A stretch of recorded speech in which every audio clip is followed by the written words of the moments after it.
Welcome to the 12 Days of Christmas. Now in this episode, the first episode, we are going to be reviewing the season of the team that finished in last place in the 2016 Constructors Championship, and that is Manor Racing. Let's go back, obviously, at the start of the season and get to work with Manor's season. Now they rolled into pre-season testing with two new debutants in Formula 1, and they were in the shape of 21-year-old German DTM World Champion Pascal Wehrlein and Rio Haryanto from Indonesia. He had a great backing, but he was also a very strong driver in the Formula Championships in Asia. So they headed into pre-season testing in Catalonia with some good days and some bad days when revealing the new car. Now the car was really great. It was red and blue, very simple, very plain. It lost a lot of sponsors, much like Red Bulls did when they came out with their car. But as it was said, that get rid of the sponsors, keep it plain, and that's what they wanted to do. They wanted a season where nothing would go wrong, just plain sailing. That would be a great thing to say. So they rolled into that. Also some great backing in the team as well, and headed into the first race of the season, which was Australia. That was back in March, very early on, and the season was going to get underway for Manor, a team that have had some great moments in the past, but obviously some sad moments, some bad moments, some sad moments, but they always keep going. That's what I love about Manor, and JT does as well. Their drive, their ambition, they just keep going, they just plough through. It's a snow plough in a blizzard. They just keep ploughing forward. Anyway, let's get into Australia. Now, unfortunately, Rio Haryanto had a driveline problem and he had to retire from the race. Pascal Wehrlein finished the race in 16th position, but the biggest shock was that he was only one place away from achieving Q2. Now, obviously, this was the first time in his career. It was the first race for Manor. It really made a stand. It was one of those things that we watched and we thought, he's going to do it. Especially, he did that so brilliantly. As well, obviously, we had the horrible, cloudy rubbish of the new qualifying system, which was in store for Australia and Bahrain. So, obviously, that wasn't good for there. But, well done for Pascal for almost reaching Q2. Now, we rolled into Bahrain, obviously the second race of the season, went into the Middle East and the night race. Rio Haryanto finished in 17th position, but Pascal Wehrlein making it 13th with an absolutely unbelievable drive from Hill. Obviously, he did very, very, very, very, very well for that. Again, one place away from Q2, which was really, really amazing. The third race in the season, Rio Haryanto finished in 21st position, Pascal in 18th, and that was the same for Pascal in Russia, and Rio Haryanto faced another retirement. The Spanish Grand Prix was a 17th for Rio Haryanto and an 18th, or a 16th even, for Pascal Wehrlein. It was a 14th in Monaco for Pascal and a 15th in the Principality for Rio Haryanto. 19th and 17th for both drivers in Canada. Europe was Pascal's first retirement, so obviously he did very well to get around there, but it was just the car reliability that helped him down, and obviously for the first time Rio Haryanto actually outscored his teammate. But Austria aside, we're going to now head into Manor's best race, or Pascal's best race even.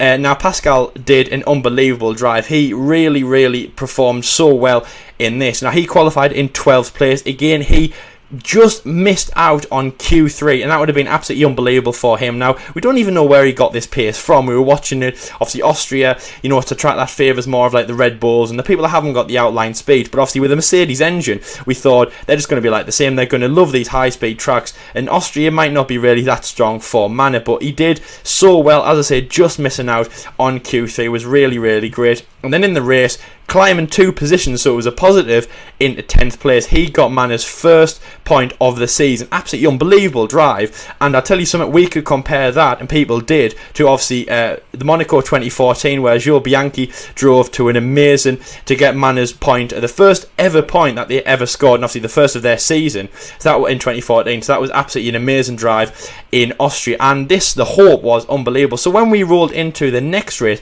the team's home race of Great Britain, obviously that me and JT were at, it must have been amazing. So I'm just going to stop now and head over to JT. Just imagine if you were in that Manor garage at that time, or as we would have been discussing it, obviously for the British Grand Prix preview, it would have been an amazing feeling at Manor. Their first point, they shot above loads of teams, or they would have been on top of the world, as I say, heading into Manor's, the team's home race. Exactly, it was a massive, massive achievement for Manor. As they proved at the start of the season, obviously they were a team at the back. They weren't going to chance for any podiums or constantly point scoring. So to get 1 point was absolutely massive, and it elevated them above I think Renault scored points at the time, so I think it was obviously Sauber get them up to 10th, which was key because obviously the higher you finish, the more money you get, and money is very, very important to a team like Manor. So at this stage, Manor were on top of the world, looking at this going, show me the money. That's basically what Manor were doing throughout the entire of the weekend. So it was crucial to get that point, and obviously going into Great Britain in loads with very much high confidence in both drivers, they'll say. Yeah, exactly. I mean, that was absolutely unbelievable. Silverstone, the British Grand Prix, wasn't so much. They both retired, and we saw one of the crashes, which I put on the channel, I videoed, but me and JT saw it in the stand. It was absolutely unbelievable. It was Abbey Corner, and that was obviously Pascal Wehrlein going off, spinning off, aquaplaning, and then Rio Haryanto retired as well. So it wasn't good for them, obviously, the team's home race, and again, coming off that lovely 10th place, that first point of the season, for first point in Pascal's Formula 1 career, must have been absolutely amazing. They headed into the penultimate race of the first part of the season in Hungary. Again, 21st and 19th was terrible. They were both stuck in Q1, sorry. They was both stuck in Q1, and then they both finished nearer to the back of the grid. Absolutely terrible from them. Germany, which was Pascal's home race, he made a better stand, obviously out-qualifying his teammate for every single race bar one. So that would be 10 rounds that he did that in. Obviously, the bus retired in Great Britain, out-qualifying him in 10 rounds, but he managed 17th, which is okay for him. Again, stuck in Q1, much like Rio was. For all of the season, he was stuck in Q1, and the 20th position was not good for him. But the biggest thing, though, as we headed into the summer break, the biggest thing that came out just around the end of the German Grand Prix was that Rio Haryanto was being replaced by very young 19-year-old, so another teenager in Formula 1, French driver Esteban Ocon. Now this was a massive shock. This was probably the biggest you came in like a torpedo we'd seen since obviously the famous move in China. This was unbelievable. Yeah. So JT, thankfully we've reached the summer break. Can you believe it? The first half of the Formula 1 season is over. It's over so quickly. It took about 7 minutes. It did. It's 7 minutes of the first half of the season. It's going fast. Just imagine if the real season was like that. So yeah, I mean, unbelievable from that. So yeah, here we go. Sauber. The 1 point, obviously the Indonesian driver hasn't done very well. The batters have fallen, and he's being replaced by a very young Frenchman, Pascal Wehrlein. Obviously 12 rounds in, he's done 10 actively, and 1 point obviously in Austria. So what would you say about that? Let's give an in-season review to their season so far. Well, obviously getting the point was absolutely crucial for Manor, as I said before. So obviously effort-wise in general, going from a team that last season were absolutely poor, obviously did well to get out administration. So effort-wise, I'll probably give them an A, because obviously they could have done better. If they want to grade them like we did last time. But I mean, obviously, as I said, Elsie, going into Germany, there was massive rumours that Rio Haryanto was going to be replaced. So, and we were all like, wow, Haryanto he's doing okay. I mean, Pascal's outscoring him, but Pascal's obviously a DTM world champion, so of course he is. So, and then obviously sponsors let him down and everything. So, I think for Pascal, so far, halfway through, I'll say Pascal, effort-wise, D, performance D. Actually, no, C, because he got the point. Haryanto, I'll probably say effort F, performance F, I would say, that if we do want to grade them that way. So, yeah, so as Elsie was saying, Rio Haryanto leaves. Esteban Ocon comes in, fresh-faced, new baggers. He's going to take part in the last 9 races of the season, starting at the Belgian Grand Prix, his debut, where he actually he outraced Pascal Wehrlein, only because Pascal Wehrlein retired. Esteban Ocon got a 16th place, and Pascal Wehrlein got a retirement. Same in Italy. Esteban Ocon got an 18th place, followed by another retirement. 2 retirements in a row for Pascal Wehrlein. Not getting off to a really good start, as he would have wanted, to the second half of the season. In Singapore, Esteban Ocon 18th place, Pascal Wehrlein 16th place. In Malaysia, 16th place for Esteban Ocon, 15th place for Pascal Wehrlein. So, as we can see, a bit of a consistency. Pascal Wehrlein is getting more of a challenge to Esteban Ocon as he was to Rio Haryanto. Rio Haryanto was just nowhere near Pascal Wehrlein. He just wasn't as quick enough. Sorry, I'm getting all my drivers mixed up here. Pascal Wehrlein was just too quick. Better, no wonder they got rid of him, to be fair, in my opinion. Rio Haryanto was just not good enough, in my opinion. Japan had their worst result of the season. They both finished in the last positions you could possibly finish. Pascal Wehrlein P22, Esteban Ocon P21. USA, A bit of a more positive result, Esteban Ocon P18, Pascal Wehrlein P17. In Mexico, another retirement for Pascal Wehrlein in obviously retirement. 21st place for Esteban Ocon. In Brazil, now Brazil was a crucial race because actually this is their best result of the second part of the season since Esteban Ocon came in. Esteban Ocon P12, Pascal Wehrlein P15. But what actually happened is Sauber actually outscored them, meaning that they went from 10th to 11th. All that hard work, LC, not paid off. Just gone like that, wasted. Yeah. It was absolutely heartbreaking stuff for Manor at this stage. Not a way you want to end the season. And in the last race, a bit of a positive result, I would say. A good way to end the year. Esteban Ocon P13, Pascal Wehrlein P14. Now, the sheer disappointment was it was just a massive dint in Manor's effort this season to have Sauber overtake them.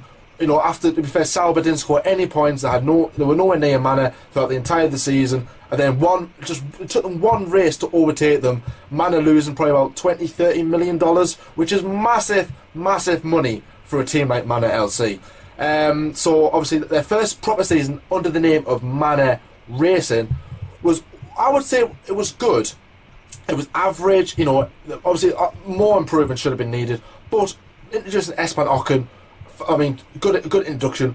But obviously now he's leaving. He's obviously going to Force India. Pascal Wehrlein, we think he's staying, as far as time recording. He is staying at Manor for another season. So I'm going to judge the season overall. So I'm going to say Manor as a team for a season, I would say effort, D, as a season. Performance, I'll probably give him an E, because just by the amount of retirements Pascal Wehrlein had, Esteban Ocon didn't even retire once since he came into Manor. So obviously that was absolutely fantastic. For the two drivers, Esteban Ocon, since he came in, performance C, effort C. Definitely. Even though they're probably saying that is quite high for a team who didn't score any points, or a driver that didn't score any points. Well, yes, but he didn't retire at all, and he did outscore or out race Pascal Wehrlein in the last three races. So that's good going for a driver like Esteban Ocon. A lot of potential in this guy. Pascal Wehrlein, effort C, because I got that point. Performance, probably give D/E. That will be my overall summary of Manor. So I'm handing back over to LC. So what do you think, LC, judging by Manor's performance throughout the course of the season, and obviously including the two drivers who ended the season, Esteban Ocon and Pascal Wehrlein? What would you grade them as this season? Well, Manor I think they've done really well, JT. I think they've made so much improvement from what they needed to. Obviously, 2015 was a bit of a letdown for them. Wasn't great. Starting the season, two new drivers. One didn't really help. Obviously, one driver's done the full season. One driver's come in, and he has done, I have to say, he's really, really, really well. He is an expert. He is a prodigy, I think, to look for. He might not be a Max Verstappen, but give him time, and he might start being Max Verstappen, if you get what I mean. Obviously, he'll be a lot older than Max Verstappen when he gets there. Maybe Force India will be his starting grade, but obviously we're not reviewing Force India, we're doing Manor and his season so far. So, and the individual drivers, okay, because obviously, so Pascal Wehrlein, I mean, his performance is obviously very good. Obviously, he did a very good start to the season. Obviously, 2 retirements out of 12 races. Obviously, beating his teammate at that point. Obviously, outscored him in almost every single race, apart from the ones that he retired at. Yeah. And then, but he came into the second part of the season, and as JT said, obviously, Esteban Ocon hasn't retired once, and Pascal Wehrlein has retired 3 times. Now, they were obviously the team reliability, the car reliability can't always be proven. I mean, obviously Mercedes have problems like we've seen this season, but I mean, obviously maybe the pressure was getting to him that he had a new teammate. So obviously the performance for Pascal, I'm going to say it's a D overall, but the effort, I'm going to say I'm going to give it a C. Let's go on to Esteban Ocon, the next person again. So his performance, I'm going to say it's a D, a very strong D, if that. But his effort and his attitude in the car, I'm going to say is a B, close to an A, because obviously, as you know, you can't. It doesn't matter how crap you are or how good you are. Your effort's always going to be, your effort's going to be always different to somebody else. Like an A-star student might have terrible effort, and then vice versa. So obviously Esteban Ocon wasn't in a great car, but he kept it out of the wall and out of retirement, which is hard to do. It's also a bit lucky. He was very lucky as well. And obviously, so a solid B as well. Rio Haryanto, I mean, it is hard to judge his effort now because he's been out of Formula 1, obviously, for a good few months now, and obviously a lot of races. So it's hard to judge, but when he was in Formula 1, I'm going to say his effort was about an E going to an F, and that was so his performance. And the last thing I want to say about Rio Haryanto, JT, was he would have hated this. Now, obviously, Sauber Manor will never get close to getting on the podium, not once. Well, this season anyway, for hopefully next season. But he was doing the podium presentations, Rio Haryanto, and I remember saying this to JT when it happened. He would have been annoyed, and he'll have seen Esteban Ocon walking down the street going to the Manor garage, and he'd been laughing, going, "Oh, I wish I was there, look at you walking." Yeah, that's the only thing you make fun of.